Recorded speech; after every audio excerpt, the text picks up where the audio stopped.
Let's reinstitute the sense of community that we have throughout Southern California. Make sure that we look out for each other, and I'm confident that with everyone sort of pulling in the same direction, that we can beat this thing and get ahead of it. So I'm grateful to the county supervisor, Catherine Barger, to Mayor Garcetti, to my colleague, Mayor Garcia, and with that, I will introduce the director of the county health department, Dr. Farrar.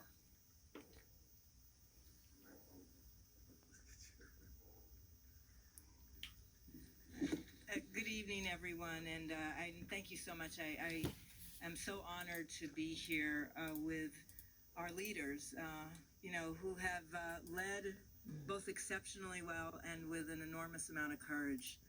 So I want to particularly thank Supervisor Catherine Barger and all the other supervisors for the board here in the county of LA. The outstanding leadership is a dream come true, to be honest, for public health leaders.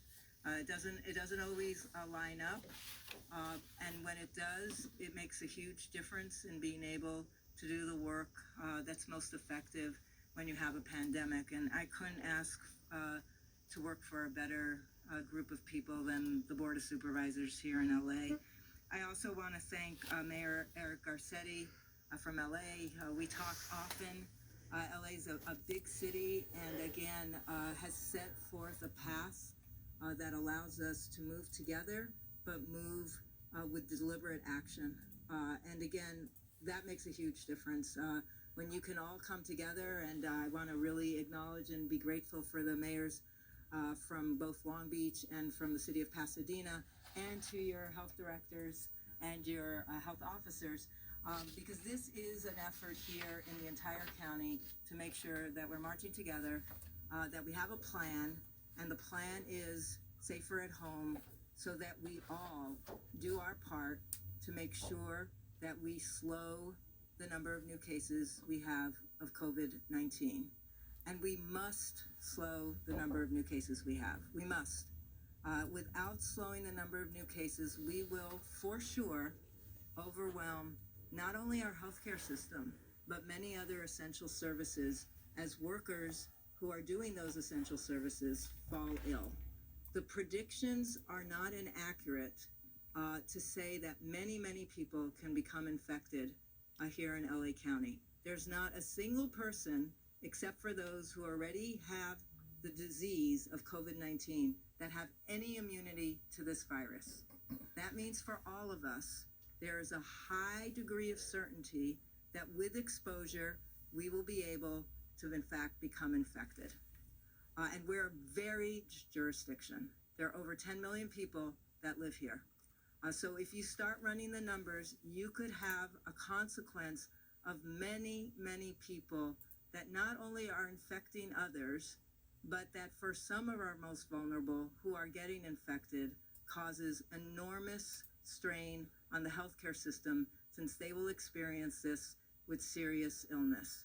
And today was a sad day for us here in LA County because we announced our second death.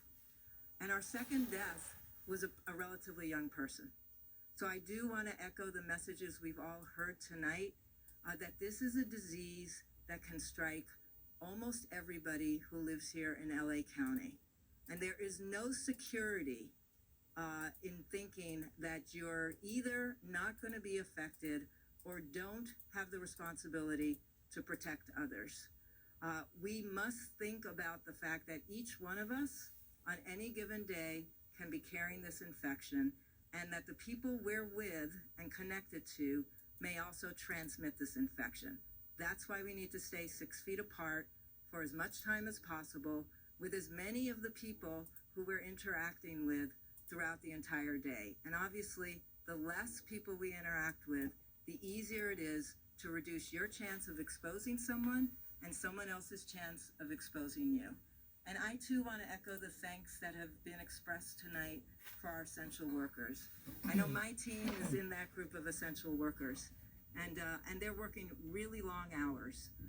And so are our public safety folks, our folks who are healthcare workers, but also the people who keep our transportation system running so that essential workers can get to work, the people who make sure we have electricity in our buildings, and the people who make sure we have the supplies we need to, in fact, deliver the services that make it possible for all of us to live our lives. So I want to, just express my heartfelt thanks. Many people are nervous, many people are scared, but those essential workers are coming into work every day to do their part, and it's up to the rest of us to do our part to protect each other. So I want to talk just for a minute about what's in the order, and it is the Safer at Home order. What we did is we enhanced the previous orders of closure throughout LA County, and this order will go in effect, as noted, at midnight tonight, and it will stay in effect through April 19th, 2020, with the possibility for an extension should that be appropriate.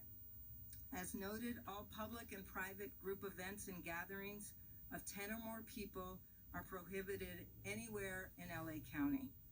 If you have a smaller gathering between 2 and 9 people, you can only have that if you can guarantee that there's social distancing of at least 6 feet apart from everybody in that smaller group, and you must enforce access to either hand washing facilities or hand sanitizer at any group gathering that has less than 10 people. You have to post signs in conspicuous spaces that instruct anybody attending any place of business that's essential, that if they're experiencing any symptoms of respiratory illness, they must not enter the space. This order also requires the closures of indoor malls and shopping centers, indoor shopping centers. All non-essential retail businesses must also close. Outdoor malls must enforce the strict social distancing requirements if they are to remain open. And again, it's only for essential retail services. All non-essential retail services everywhere are asked to close. Indoor and outdoor playgrounds for children, except for those that are within a child care center or a school, are also closed.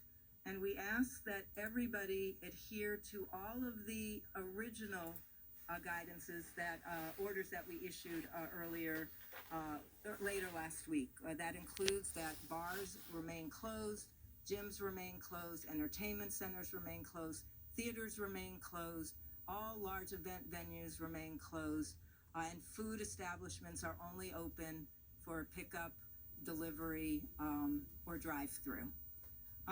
What's not included, and you've heard in the health officer order, are again the essential services that make it possible for all of us to live every day. So grocery stores are not included, supermarkets are not included, food banks are not included, outdoor farmer markets are not included, schools and child care centers are not included. Businesses that provide food, shelter, social services, and other necessities of life for economically disadvantaged people may remain open. Gas stations, banks, and financial institutions may remain open. Hardware stores also may remain open. Plumbers, electricians, all of the folks that make it possible for our infrastructure to keep running, their businesses remain open. Healthcare operators and all facilities, healthcare facilities remain open. Transportation services remain open, as do residential facilities that house our most vulnerable. However, for everybody that I just listed and asked and noted that you remain open, you must institute social distancing requirements in your places of business and your places of service. It isn't open as business as usual.